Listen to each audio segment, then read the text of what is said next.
மிகவும் பிரசித்தி பெற்ற அருள்மிகு ஸ்ரீ வீரபாண்டி கௌமாரியம்மன் திருக்கோயில் தேரோட்டம் வெகு விமர்சையாக நடைபெற்றது. ஏராளமான பொதுமக்கள் கலந்து கொண்டு தேரை வடம் பிடித்து இழுத்தனர். தேனி அருகே வீரபாண்டியில் பிரசித்தி பெற்ற மிகவும் பழமை வாய்ந்த அருள்மிகு ஸ்ரீ கௌமாரியம்மன் திருக்கோயில் அமைந்துள்ளது. தேனி மாவட்டத்தில் புகழ்பெற்ற வீரபாண்டி கௌமாரியம்மன் திருவிழா வருடந்தேறும் சித்திரை மாதத்தில் சிறப்பாக கொண்டாடப்பட்டு வருகிறது. இந்த நிலையில் இந்த ஆண்டுக்கான திருக்கோவிலில் சித்திரை திருவிழாவை முன்னிட்டு கம்பம் நடுதல் நிகழ்ச்சியுடன் கடந்த 12ஆம் தேதி தொடங்கிய 19ஆம் தேதி வரை 8 நாட்கள் திருவிழா நடைபெற்று வருகிறது. திருவிழாவின் முக்கிய நிகழ்வான திருத்தேரோட்டம் இன்று வெகு விமர்சையாக நடைபெற்றது.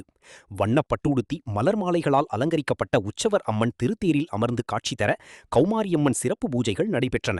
அதனைத் தொடர்ந்து ஏராளமான மக்கள் கூடியிருக்க தேனி மாவட்ட ஆட்சியர் ரஞ்சித் சிங் மற்றும் ஏராளமான பக்தர்கள் திருத்தேரை வடம் பிடித்து இழுத்து திருத்தேரோட்டம் வெகு விமர்சையாக நடைபெற்றது.